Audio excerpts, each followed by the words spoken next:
Hello everyone, my name is Derek Henry and you're very welcome to BDO's Budget 2024 podcast. Budget 2024 is set in the backdrop of three issues for the government to deal with. Signs that there's falling corporate tax take and reducing surpluses. The second issue that they have to face is the inflationary environment that we find ourselves in, and trying to deal with the cost of living measures while not further fueling that inflation. And the third piece that really needs address in Budget 2024 is around the housing crisis. So with these three issues as the hot topics, we're going to take a deep dive in to see how the ministers address those issues today. I'm joined today by my two colleagues, Angela Fleming, who's head of financial services tax, I should say, and Cian O'Sullivan, who's a director in our private clients group. So thank you very much for joining me. Cian, over to you first. The income tax measures are always something that's of interest to people and how it'll affect their pockets. So perhaps you bring us through some of the measures that the ministers announced. Yeah, that's usually the first thing people want to know following budget day. What's it going to mean for them in their back pocket? And I think there's been some very welcome measures introduced and announced today. And I split it into personal tax measures and cost of living measures. So dealing with the personal tax first. They've increased the band by €2,000.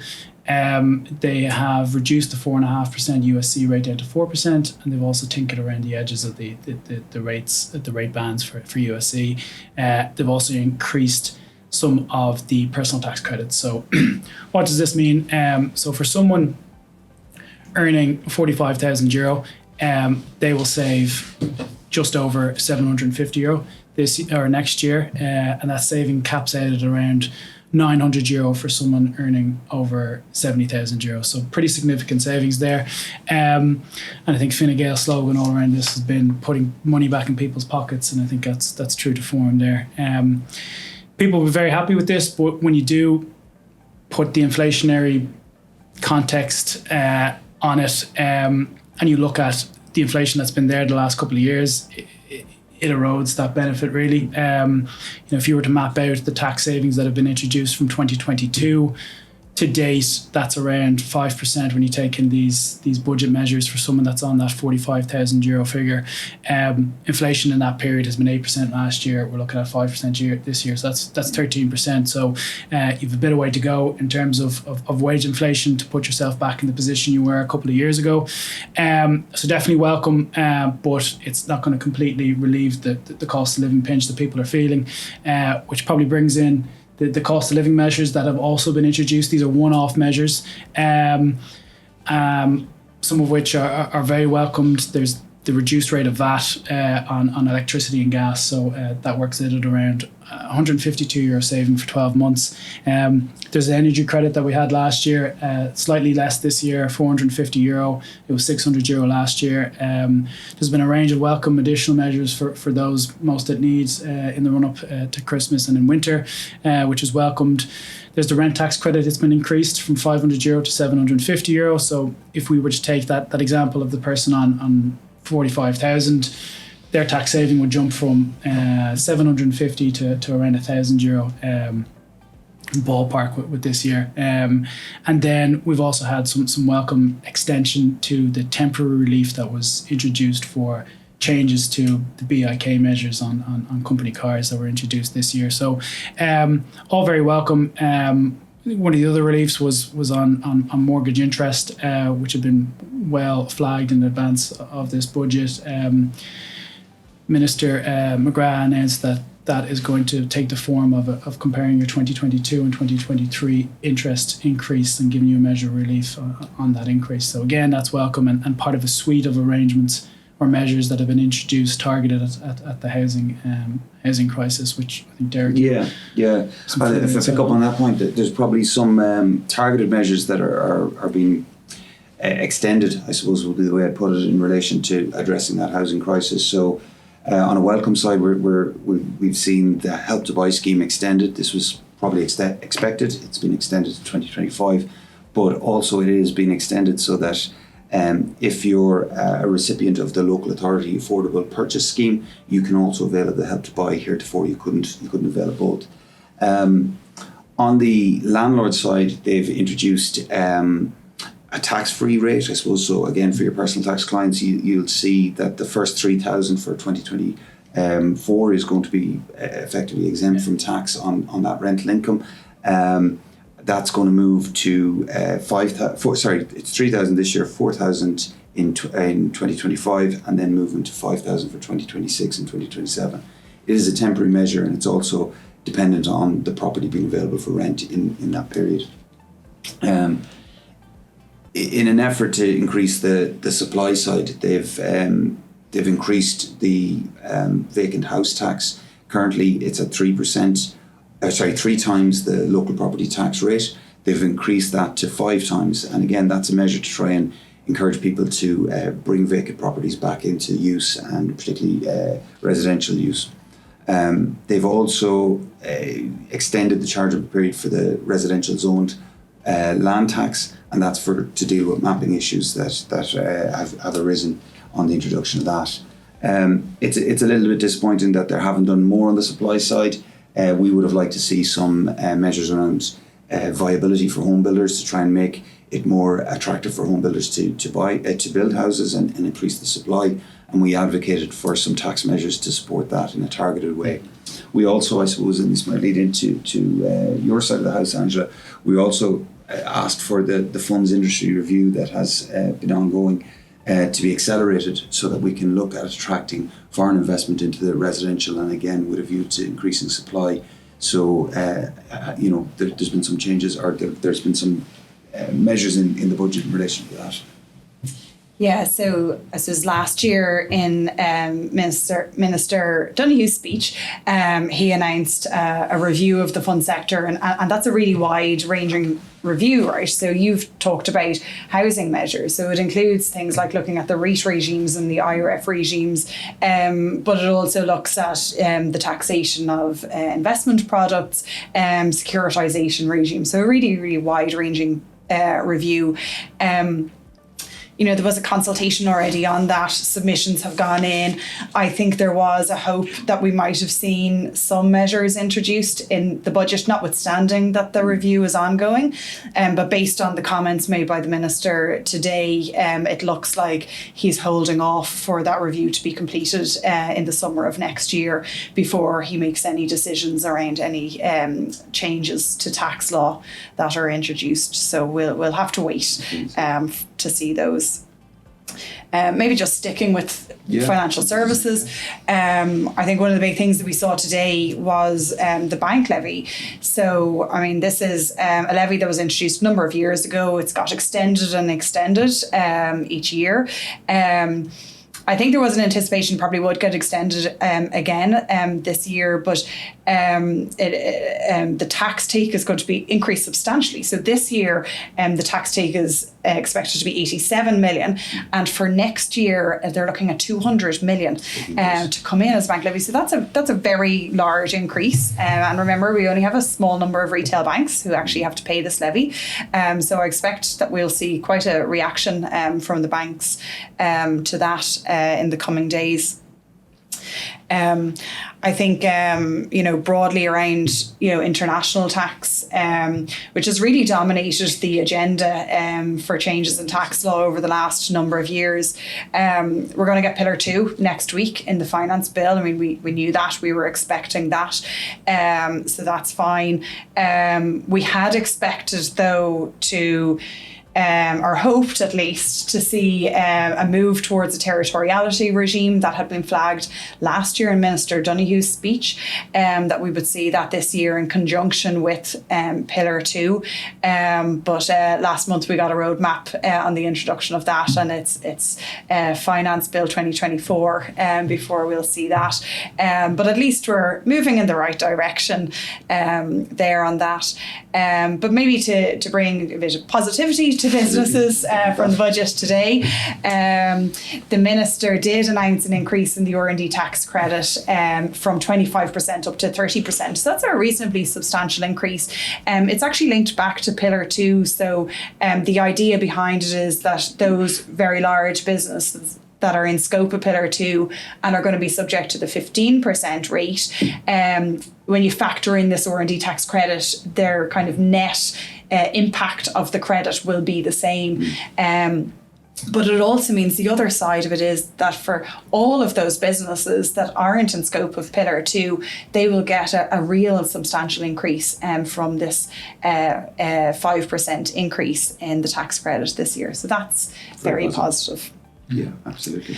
Cian, I think, other measures for Indigenous businesses that were announced, I think. Yeah, so that R&D tax credit for those that it's relevant to will be of keen interest, increase from 25 to 30%.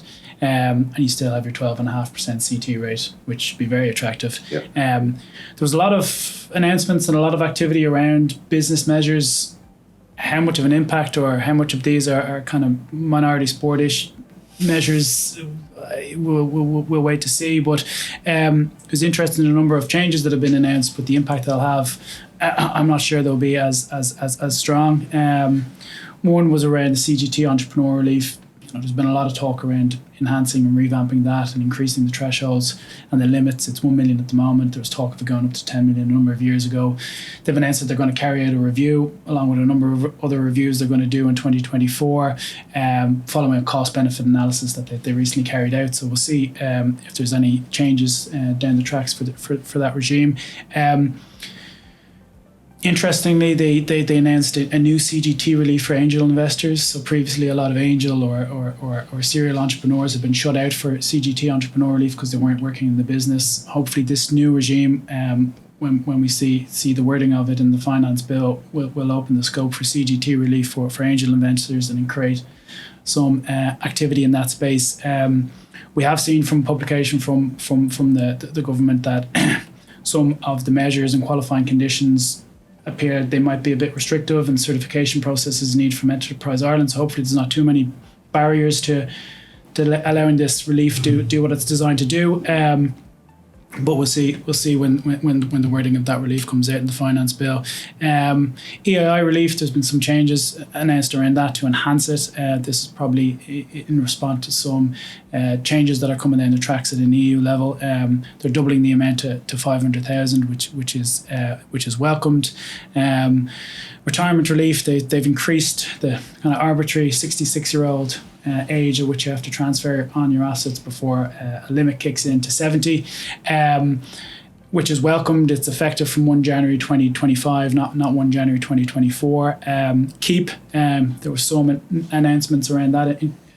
There were some changes around that announced last year, which are now being implemented.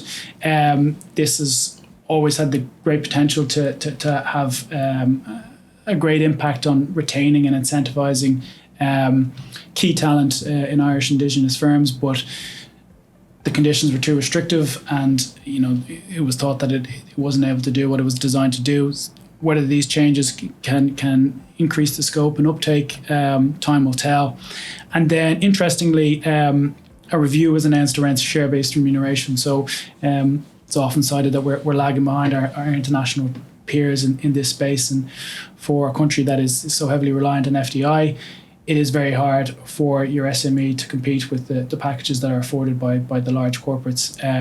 So share-based remuneration, tax efficient share-based remuneration is definitely something that can help allay that difficulty. An interesting thing that was announced by Minister McGrath was a simplification or the announcement of a tax subgroup to look at simplifying tax reliefs and making Ireland more open, and it already has a great reputation as an open economy, so that would be welcomed. And then I think on lastly, a fund of 250 million was announced by Minister O'Donoghue. There wasn't much other detail given around that. I think that's something SMEs and Indigenous companies would be very eager to hear more about. It's well cited the difficulties and the challenges they're facing at the moment with rising costs, energy bills, staff shortages, pension auto enrolment coming down the tracks. We now have a hike in the minimum wage. They can't pass all these costs on to their customers, so they'll be acutely they'll be keen to hear about any measures that can help them through this cost of living crisis, and it would have been nice to hear a little bit more about how exactly that is going to roll out. There's some VAT changes that might help a little bit on the business side. Angela, would you bring us through some of those? Yeah, sure. So I think Cian mentioned already on the cost of living side that extension of the reduced VAT rate for gas and electricity. So that will be welcome. On the business side, a couple of changes. So the thresholds for VAT registration really haven't changed very much in quite some time, actually. So there's been some modest increases in those. So 40,000 threshold for services, 80,000 for goods. Ebooks and audiobooks was kind of called out as kind of, differing VAT treatment versus its physical counterparts. So a 0% rate of VAT has been introduced for those. The VAT charity compensation scheme, so that's currently sitting at 5 million and that's being doubled to 10 million. So I think that'll be very welcome by the charity sector. For farmers, the flat rate has been reduced from 5 back down to 4.8 as well. Again, and then solar panels for schools. So last year we saw a 0% rate for installation of solar panels for households. They've extended that now for schools. For schools as well, yeah. There's a couple of measures actually on the carbon or the renewable energy side, Cian, in the budget. Yeah, there was a couple of tax measures there to aid the green agenda, I guess. The accelerated capital allowances for energy efficient equipment, that's been rolled out and extended. There's also BIK relief for electric vehicles, which was due to expire last year, which has been pushed out a little longer as well, and the tapering relief on that has been extended. Interestingly, there's a €400 tax relief announced on microgeneration of electricity. So electricity that you're putting back into the grid, the first €400 earned off that is tax free, which is very welcomed. And then there's a number of other targeted measures around carbon taxes and or around the carbon agenda. Which Angela, you mentioned there, and the 0% rate for solar panels, etc. So very welcomed. Yeah, very welcome. You both mentioned throughout the talks a couple of administration pieces that are going through. There's the public awareness campaign. Angela, some of those are welcome reviews that hopefully will help on the administration side. Yeah, look, we've had an enormous amount of tax changes over the last number of years, and a lot of that driven by BEPS and EU directives. That maybe hasn't allowed in those years is kind of looking at our existing tax code. So you're kind of overlaying these new rules on top of existing rules. So today, I know the minister announced that we're going to look at the interest deductibility rules, which is very welcome, right? Because, we had interest limitation rules introduced on top of what was already very complex suite of interest deductibility rules. So there's lots of opportunities like that within the tax code to simplify, modernise and, reduce the burden on businesses and taxpayers in keeping up with tax changes. Yeah.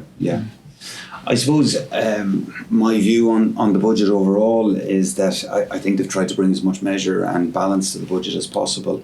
As I said in the introduction, it's a difficult budget because they have had a number of things to deal with in a pre-election period. For me, a lot of the reliefs and items that have been brought in are more extensions and steady state stuff rather than anything really radical in the budget. I think the SMEs might feel a little bit hard done by in the measures that they can see tangibly. The R&D is positive. I think they would like to see more on the keep.